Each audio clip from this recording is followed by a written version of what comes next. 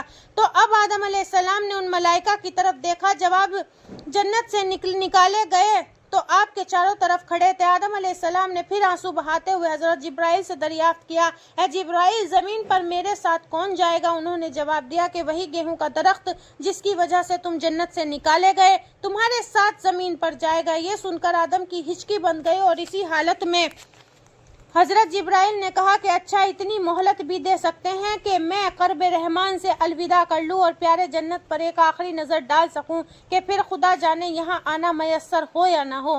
چونکہ فرشتوں کو نرمی کا حکم مل ہی چکا تھا، اس لیے حضرت جبرائیل علیہ السلام نے اجازت دے دی تو آدم نے وہاں ایک ایک چیز کی طرف دیکھ کر الوداع کہنا اور رخصت ہونا شروع کیا۔ باقی کا کل کی ویڈیو میں ویڈیو پسند آئے تو ویڈیو کو لائک، شیئر اور چینل کو سبسکرائب کریں، اور دین کے متعلق آپ کو کچھ بھی جاننا ہو تو پلیز کمنٹ کریں۔